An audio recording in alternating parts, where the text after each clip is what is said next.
There is only one factor for the development of Earth, and that is enhancement of awareness. It's hard to imagine today that these words were uttered by Vladimir Vernadsky back in the 19th century. He was only 30. Nobody could understand him. More than half a century on, despite being abandoned by his colleagues, he continues to move forward.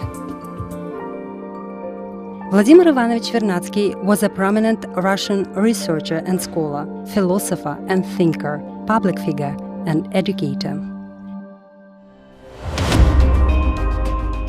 He believed in joint rational efforts of all mankind, aimed not only to address their own needs, but also to study and maintain harmonious and balanced ecosystems of Earth. In his works, Vladimir Vernadsky emphasized the importance to control the exchange of substances and energy between society and nature as a pathway leading to the noosphere.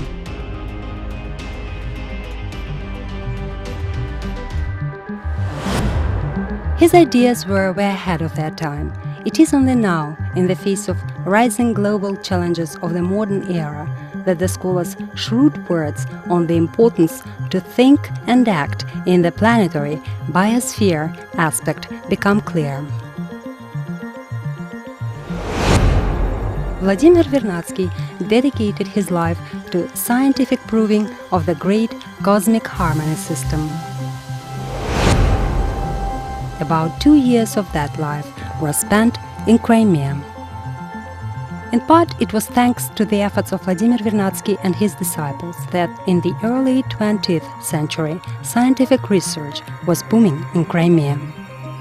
The scholar used the knowledge he acquired then to create a cohesive scientific worldview.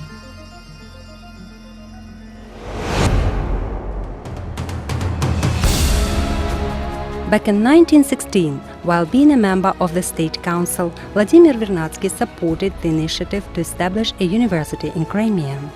The following year, he promoted it again, this time in the capacity as the Ministry of Education official. In 1918, Tavrida University finally opened its doors. In spring of 1920, Vladimir Vernadsky was elected full professor at the university's Department of Geology. By then, Tavrida University already had 4 academicians and over 100 professors among its staff. The Department of Geology boasted internationally renowned scientists Nikolai Andrusov, Vladimir Obruchev and Sergei Popov, and was unparalleled in its intellectual and research capabilities.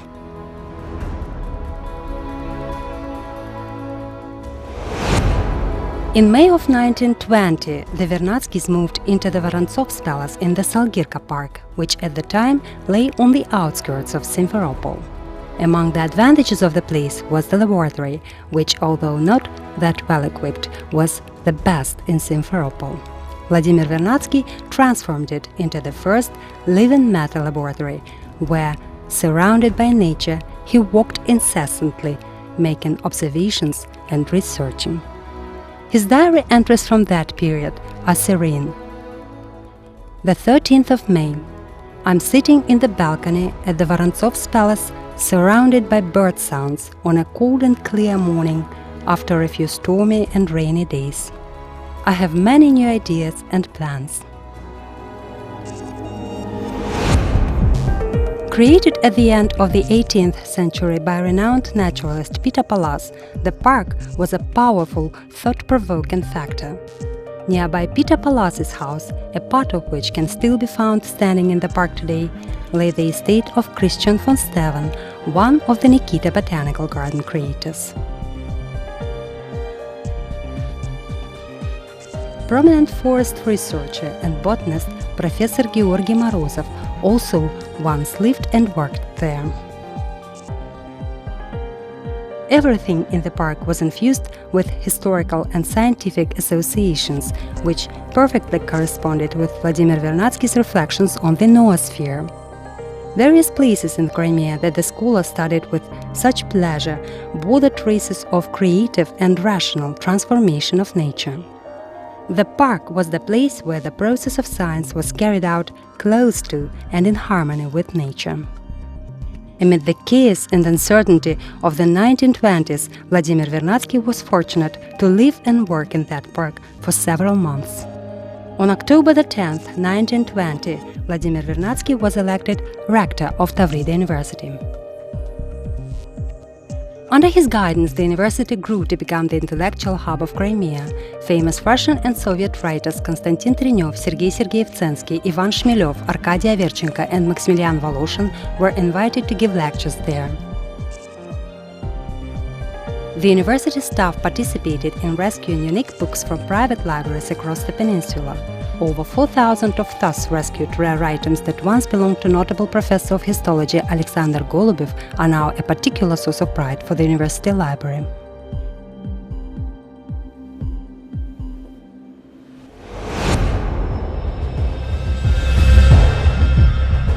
On November 13, 1920, the Red Army entered Simferopol.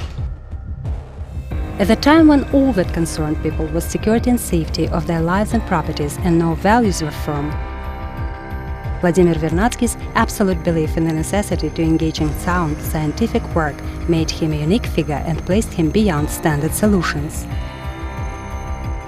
The new authorities respected the scholar and didn't cause him any harm, although they never agreed with his mission.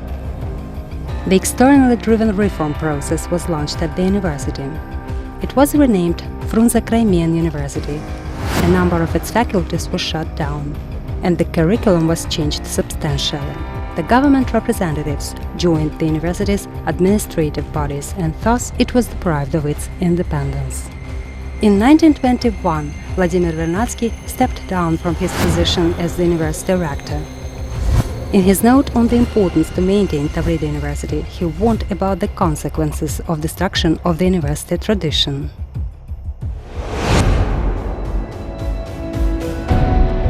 His further life was filled with research and writing. He extensively published both in Russia and abroad. His ideas on the biosphere and the noosphere were gaining recognition. Those ideas were filled with his memories of Crimea and observations and discoveries made there. Vladimir Vernadsky's life story is tightly intertwined with and indispensable to the history of the peninsula. In Crimea, he is and will always be remembered as a person who substantially contributed to the development of higher education and research in the region. In 1999, the university where Vladimir Vernadsky taught and researched in the past was raised in status and renamed to become Tavrida National Vernadsky University.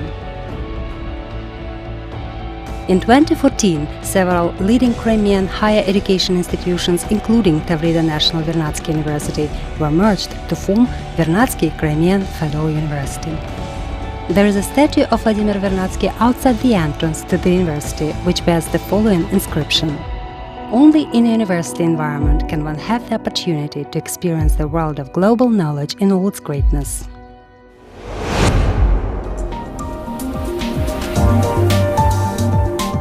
In 2003, in recognition of his contribution to the establishment of the first university in Crimea, Vladimir Vernadsky was awarded the title of Honorary Resident of Crimea.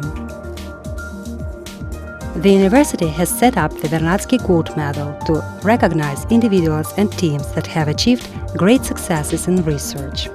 Vladimir Vernadsky's name is increasingly used in the toponymy of Crimea. In 2003, the street where the university is located was renamed Prospekt Академика Вернадского. The name of the prominent scientist is also borne by the shaft in one of the cave chambers discovered by the university's researchers in the Crimean Mountains.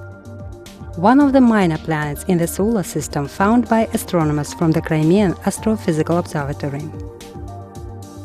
And the mud volcano in the Kerch Peninsula that was declared natural monument in 1969.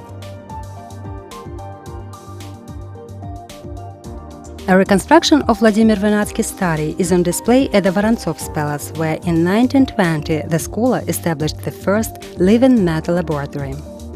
One of the scientist's disciples, Professor Nikolai Bagrov, transformed the Salgirka Park into a botanic garden, which nowadays also serves as an open-air laboratory. The rehabilitation of the old park is a tribute to the memory of the great scholar and his legacy. A stunning feature of the park is the exquisitely ornate Noosphere Pavilion, which complements the beauty of the surrounding landscape. It was designed to communicate the idea of the all-encompassing nature of scientific knowledge and raise thoughts on the significance of the part the human mind plays in the evolution of the planet.